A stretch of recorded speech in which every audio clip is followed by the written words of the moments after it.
शुक्लांबरधरं विष्णुं शशिवर्णं चतुर्भुजं प्रसन्नवदनं ध्यायेत् सर्वविघ्नोपशान्तये अगजाननपद्मार्कं गजाननमहार्निशम् अनेकदन्तं भक्तानाम् एकदन्तम् उपास्महे। ओं गं गणपतये नमः। ओं श्रीमात्रे नमः। ओं श्री गुरुभ्यो नमः। నా పేరు వాడ్రే ఆదినారాయణరావు శర్మ. నా నెంబర్ 7075389589 7075389589. విదేశాల్లో కూడా ఉంటూ నన్ను ప్రోత్సహిస్తున్నటువంటి మీ అందరికీ కూడా నా హృదయపూర్వక నమస్కారాలు. ఇప్పుడు మనం 11వ తారీఖు మే నుంచి 17వ తారీఖు మే వరకు కూడా 12 రాశుల వారికి ఎలా ఉండబోతోందో మనం తెలుసుకుందాం. కర్కాటక రాశి వారికి ఈ వారం మొత్తం కూడా చాలా బాగుందండి. ఒక్క కుజుడు మీ రాశిలోనే ఉండడము అంత అద్భుతమైన కాదు. ఎందుకంటే కుజుడు నీచస్థితిలో ఉండడము, రాహు కేతుల మధ్యలో సర్పదోషం ఏర్పడడం జరిగింది. ఎక్సెప్ట్ మీ చంద్రుడు బయటకు వచ్చాడు. మిగతా గ్రహాలన్నీ సర్పదోషంలో ఉన్నాయి. సో కుజుడు అంత అద్భుతమైన వాడు కాదండి.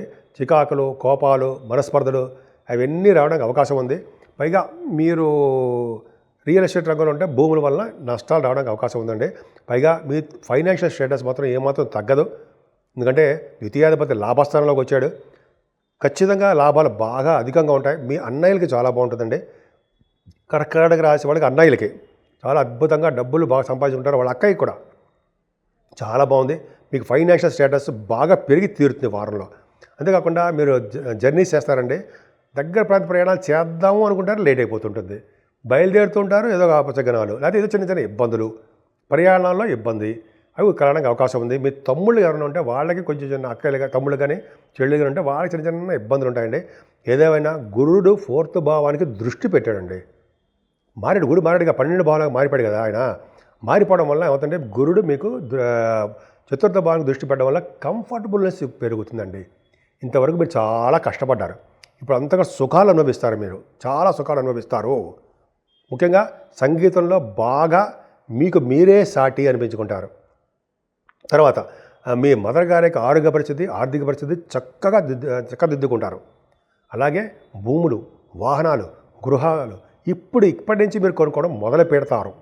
ఎందుకంటే సంవత్సరం పాటు ఆయన పంచమ స్థానాన్ని 4th భావాన్ని చూస్తాడు కాబట్టి తిరుగు లేకుండా బ్రహ్మాండంగా మీరు ఉంటారు అని అర్థమైపోయింది. అంతేకాకుండానండి మీకు ఈ పంచమ స్థానాధిపతి కూడా మీకు నీచస్థితిలో మీరు ఉన్నాడు కాబట్టి మీ సంతానం వలన చిన్న చిన్న ఇబ్బందులు కలగడము, వాళ్ళ వలన ప్రాబ్లమ్స్ కలగడము, వాళ్ళు పైకి రావట్లేదే అని బాధపడము చిన్న చిన్న ఉన్నాయి. అవి భయపడకండి, భగవంతుడే సెట్ చేసేస్తాడు. గురుడు 6వ భావానికి మీ 6వ భావానికి గురు దృష్టి ఉందండి. చంద్రుడు కూడా 16-17 తారీఖులో ఉన్నాడు. అంటే గజకేసరి యోగంలో ఉంది. అంటే సంపూర్ణ ఆరోగ్యవంతులుగాను, శత్రువులు కూడా మిత్రులు అయ్యేటట్టుగాను, శత్రు భయం లేకుండాను, రోగ భయాలు అనేవి దగ్గర చేరకుండాను ఉంటాయి మీకు. అంత డౌట్ లేదు. పైగా కోర్టు రిలేటెడ్ సంబంధించిన ఏమైనా ప్రాబ్లమ్స్ ఉంటే అవి కూడా సాల్వ్ అవ్వడానికి బాగుందండి. మీరు ఎగ్జామ్స్లో, కాంపిటీషన్ ఎగ్జామ్స్లో ఉత్తీర్ణత అయి తీరతారు. మీ భార్యాభర్తల యొక్క అనురాగ దాంపత్య జీవితం బాగుంటుంది. అలాగే కొత్త కొత్త శుభకార్యాలు చేయడానికి అవకాశం ఉందండి. అష్టమ స్థానానికి కూడా గురుదృష్టి ఉంది కాబట్టి చాలా అదృష్టం అండి. కర్కాటక రాశి వాళ్ళు చాలా అదృష్టవంతని చెప్తాను నేను. ఎందుకంటే 6వ భావానికి 8వ భావానికి గురు దృష్టి ఉంది కాబట్టి చక్కగా ఆరోగ్యవంతులుగాను, అదృష్టవంతులుగాను, ఐశ్వర్యవంతులుగాను, తలపుగా వచ్చే ధనయోగంతోనూ హాయిగా ప్రశాంతమైన జీవితంతో మీరు ఉంటారు. భాగ్యస్థానంలో శనితో కలిసిన రాహు ఉన్నాడు కదా. శుక్రుడు కూడా ఉన్నాడు భాగ్యస్థానంలో. శుక్రుడు శని బ్రహ్మాండంగా ఉన్నారండి. అంటే మీరు విదేశ పర్యటన చేయడము, మీ వ్యాపార అభివృద్ధి కలగడము, కోల్ రిలేటెడ్ కానీ, లేకపోతే ఆటోమొబైల్, ఐరన్ కానీ, అయితే సిమెంట్ పరిశ్రమలు ఇట్లా చెప్పుకుని వెళ్ళిపోతే శని రాహుల్ కాంబినేషన్, కంప్యూటర్స్, సాఫ్ట్వేర్స్ అవన్నీ కూడా ఆ వ్యాపార అభివృద్ధి ఉంటుంది. విదేశ పర్యటన చేసి తీరుతారు. విదేశ పర్యటన ఎందుకు చేసి తీరుతారు చెప్పండి? అంటే 9th హౌస్ లార్డ్ గురుడు 12వ భావంలో ఉండడమే కారణం. అంటే ఒక ముక్కలు చెప్పాలంటే సంవత్సరంలో మీరు చాలాసార్లు అంటే 2025 మే నుంచి ఆల్మోస్ట్ 2026 మే వరకు కూడా మీరు విదేశ పర్యటన చేసి తీరుతారు. రాసి పెట్టుకోండి. జనరల్గా చెప్పడం రాసి పెట్టుకోండి. అలా కాదు, సరదాగా చెప్తున్నారండి. సరదాగా నిజంగా చెప్తాను. మీరు విదేశ పర్యటన వెళ్తారు. మీ జాతకాల నుంచి వెళ్ళి తీరుతారు. ఖచ్చితంగా ఉంది. అంతేకాదండి, మీ రాహు కూడా, శని కూడా మీకు విదేశ పర్యటన కలిగిస్తూ ఉంటాడు. సప్తమాధిపతి భాగ్యంలో ఉన్నాడు కాబట్టి ముఖ్యంగా రచయితలకి బాగా మంచి కలిసి వచ్చే అంశము అని చెప్పచ్చండి. అన్నిటికంటే ముఖ్యమైనది ఏంటి తెలుసా అండి ఇప్పుడు రవి బుధుడు సెకండ్ హౌస్ లార్డ్ దశమంలో ఉండడము, మీరు బుధుడు కూడా ఉండము, అంటే బుధాదిత్య యోగంతో ఉంటారండి. ఇక్కడ రవి బుధుడు కలిసి ఉండడం వల్ల డాక్టర్స్, మేషరాశిలో కనుక రవితో కలిసి బుధుడు ఉన్నాడంటే 14వ తారీఖు వరకు డాక్టర్స్ వృత్తిలో ఉన్న వాళ్ళకి ధనయోగము ఖచ్చితంగా ఉంటుంది. ఇంతవరకు మీకు లేదు, బిజినెస్లోనే డాక్టర్స్ బిజినెస్లో కానీ అవన్నీ లేవు. కానీ ఈ రవి బుధుడు కాంబినేషన్ పర్ఫెక్ట్గా బాగుంటుందండి. లాభస్థానంలో ఉన్నటువంటి దశమంలో ఉన్నటువంటి రవి బుధులు బాగున్నారు, ఫైనాన్షియల్ స్టేటస్ పెంచుతారు. ముఖ్యంగా రాజకీయ రంగంలో ఉన్న వాళ్ళకి పదవులు వస్తాయి, అద్భుతంగా వెలుగుతారంటారు. చాలా అద్భుతంగా ఉంది. 11వ భావంలో రవి 15వ తారీఖు నుంచి ఉన్నాడు కదండి. 11వ భావంలో రవి ఉన్నాడంటే మీ అన్నయ్యలకి చాలా బాగుంటుంది. ఫైనాన్షియల్ స్టేటస్ మీకు, మీ అన్నయ్యకి పెరుగుతుంది, మీ అక్కయ్యలు కూడా పెరుగుతుంది. అలాగే ప్రతి రంగంలోనూ ఫైనాన్షియల్గా బాగుంటారు. ఏది అనుకుంటే అది బాగా సక్సెస్ చేసి తీరుతారన్న సందేహం లేదు. కానీ ఒక ఇబ్బంది ఏంటంటే 12వ భావంలోకి గురుడు రావడమే. అమ్మ బాబాయ్ అంటే ఏంటి, ఏమీ ఇబ్బంది అవసరం లేదు. 6వ ఇంటి వాడిగా 12వ ఇంట్లో ఉండడం రాజయోగమే. 9వ ఇంటి వాడిగా 12వ ఇంట్లో ఉండడం ఏమవుతుందంటే నాన్నగారికి ఖర్చులు అధికంగా చేస్తారు మీరు. అంటే డబ్బులు ఖర్చు పెట్టేస్తూ ఉంటారు నాన్నగారి చేత. మీ చదువు కోసమో, మీ వాహనాలు కొనివ్వడం కోసమో నాన్నగారు ఖర్చు పెడుతూ ఉంటారు. అది పక్కన పెడితే మీరు కూడా బాగా ఖర్చు పెడుతుంటారు. గుడులకి, గోపురాలకి, అలాగే ధ్వజస్తంభాలకి, అన్నదానాలకి మీకు బాగా ఖర్చు పెడతారు. గురుడు 12వ భావంలో ఉన్నాడంటే ఓ సంవత్సరం పాటు ఖర్చులు మీకు అధికంగా ఉండబోతున్నాయి. రాబడి కూడా అలాగే ఉంది కదండి, మీకు భయపడాల్సిన అవసరం లేదు. సరే, ఇప్పుడు అన్నీ కూడా కాలసర్ప దోషాలు ఉన్నాయండి మీకు. మంచి చెప్తున్నాను. రావు గైదవులు కాలసర్ప దోషము, కుజుడు నీచస్థితిలో ఉండడం వల్ల కుజుడికి మోపిదేవులో నాగప్రతిష్ఠ చేయడం కానీ చాలా ఉపయోగాలు ఉంటాయి. అలాగే రావుకేతువులకి శ్రీకాళహస్తిలో పూజలు చేయించుకోవడం కానీ సర్పదోషం పోవడానికి ఒక్క చంద్రుడు బయటకు వచ్చాడండి. బట్ మిగతా గ్రహాలన్నీ కూడా 8 గ్రహాలు కూడా రావుకేతుల మధ్యలో సవ్యకాల సర్పదోషాలు ఉన్నాయి. పైగా ఈ నెలంతా కూడా 8వ తారీఖుని అన్నవరం సత్యనారాయణ స్వామి వారి యొక్క కళ్యాణ మహోత్సవాలు జరుగుతున్నాయి. అదొక మనం దండం పెట్టుకుందాం, పూజ చేసుకుందాం. అలాగే 12వ తారీఖు పౌర్ణమి అండి. పౌర్ణమి పూట దానాలు ఇచ్చినంత అద్భుతం ఫలితాలు ఏ రోజు ఉండదంటారు కదా. చెప్పులు, ఒక అద్భుతమైన బ్రాహ్మడికి, వేద పండితుడికి చెప్పులు, గొడుగు, మంచినీళ్ళు, విసిరికర్రలు, అలాగే అన్నదానాలు, నీరు, ఉతక కుండలో అంటే చిన్న కుండలో దానం ఇవ్వడం, నీళ్ళు, వస్త్రదానాలు ఎంత అద్భుతమైనవి అన్నీ మనకు అందుబాటులో ఉన్నాయి. సో మనం దానాలు చేసుకోవడం వల్ల అద్భుతమైన ఫలితాలు ఇంత అంత అని చెప్పలేమండి. చాలా మంచి ఫలితాలు ఉంటాయి. ఏ మాత్రమే అవకాశం ఉన్నా ముందర ముఖ్యంగా ఇవ్వాల్సింది జలదానము, నీళ్లు, మంచి నీళ్ళు, చల్లటి నీళ్ళు, చల్లటి మజ్జిగ, గొడుగు, చెప్పులు, ఇదే చెప్పాను సరే, అద్భుతంగా ఫలితాలు ఇస్తాయండి.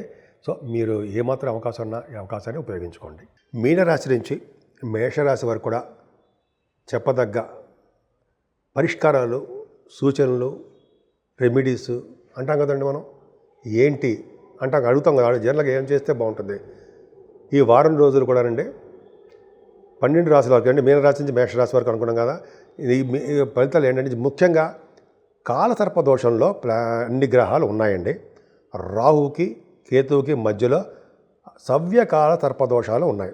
అంటే ఇంక్లూడింగ్ కుజుడు కూడా సర్పదోషం, నీచలో ఉన్నాడు కంటే సర్పదోషమే. అంటే రాహు, కేతువు, కుజుడు ఈ ముగ్గురు కూడా సర్పదోషాలకు సంబంధించినటువంటి వ్యవహారం ఉంది. చేతనైతే మీకు అవకాశాలు ఉంటే మీరు కుజుడు యొక్క నాగప్రతిష్ఠ చేయించుకున్న మోపిదేవిలో చాలా అద్భుతమైన ఫలితాలు ఉంటాయి. మనం చేయలేము. సుబ్రహ్మణ్య స్వామి వారి యొక్క దేవాలయ సందర్శన చేసుకున్న, సుబ్రహ్మణ్య స్వామి వారికి కళ్యాణం చేయించుకున్న, సుబ్రహ్మణ్య స్వామి వారికి ఆవు పాలతో పూజ చేసుకున్న అద్భుతమైన ఫలితాలు సర్పదోషం నుంచి బయటపడవచ్చు. అంతేకాకుండా రాహుకేతుల మధ్యలో దోషాలు ఉన్నాయి. 12 రాశుల వరకు, 6 రాశుల వరకు ఎక్కువ ఉంది, 12 రాశుల వరకు మరింత ఎక్కువ ఉంది. కాబట్టి శ్రీకాళహస్తిలో సర్పదోషం గురించి సర్పసూక్తంగా ఏదో అంటారు కదా, మంజ సూక్తం అన్నట్టు కదా, మనం సర్పదోషానికి కొన్ని దోషాలు ఉంటాయి.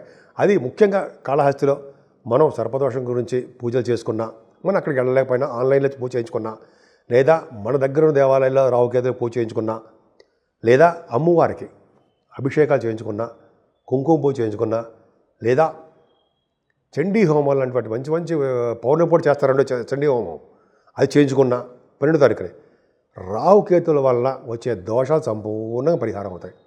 అంతేకాదండి, ఈ వైశాఖ మాసం ఎంతో పవిత్రమైన మాసం, విష్ణుమూర్తికి అత్యంత ఇష్టమైన మాసం. ఈ మాసంలోనే శుభకార్యాలు బ్రహ్మాండంగా చేస్తుంటారు, పెళ్ళిళ్ళు అవి. సో ఈ మాసంలోనే దారాలకి పెట్టిన పేరు. ఏ దానం, చిన్న దానం చేసినా విశేషమైన ఫలితాలు, అనేక రెట్లు ఫలితాలు ఇస్తాయి. ముఖ్యంగా మంచినీరు దానం ఇవ్వడం. ఉదక దానం అంటే చిన్న కుండలో బ్రాహ్మణుడికి నిండా నీళ్లు పోసి, కుండలో నీళ్లు పోసి సద్బ్రాహ్మణుడికి కానీ వేదశాస్త్ర పండితులకు కానీ దక్షిణతో పాటు దానం ఇవ్వాలండి. దానం వల్ల వచ్చే ఫలితాలు అంతా ఇంతనా రెట్టింపు ఫలితాలు ఉంటాయి. అంతేకాదు ముఖ్యంగా మంచినీళ్ళు దానం ఇవ్వడం, చల్లటి మంచినీళ్ళు, మజ్జిగ దానం ఇవ్వడం ఒకటి అద్భుతమైన ఫలితాలు ఉంటాయండి. అంతేకాకుండా చెప్పులు, విసనకర్రలు, అలాగే వస్త్రాలు దానం ఇవ్వడము, గొడుగు, చెప్పులు, గొడుగు, అలాగే విసనకర్రలు. ఈ 3 చాలా మర్చిపోతుంటాను నేను. ఆ దానం చాలా పవర్ ఉంటుందండి. అదొకటి మనం సపరేట్ ఎపిసోడ్ కూడా చేసుకుందాం. అంతేకాకుండా అన్నదానము, వస్త్రదానము అండి. వస్త్రాలు, బ్రాహ్మణుడి కట్టుకునే వస్త్రాలు ఇవ్వండి, అంత అస్త్రాల్లా పనిచేస్తాయి మీకు. అంత అద్భుతమైన ఫలితాలు ఉన్నాయండి. సో ఈ విధంగా 12 రాశి వాళ్ళు చేతనైనంతగా మీరు పూజలు చేసుకోండి. చేతనైనంతగా ఎదురు వాళ్ళకి సహాయం చేస్తూ, మంచినీళ్ళు ఉదకదానం చేసుకుంటూ, అలాగే చలివేంద్రాలు బాగా పెట్టి దాహాన్ని తీర్చే వ్యక్తులుగా మీరు తయారవ్వండి. మీ భవిష్యత్తు ఎలా తీర్చిదిద్దాడో భగవంతుడు మీరే చూస్తారు.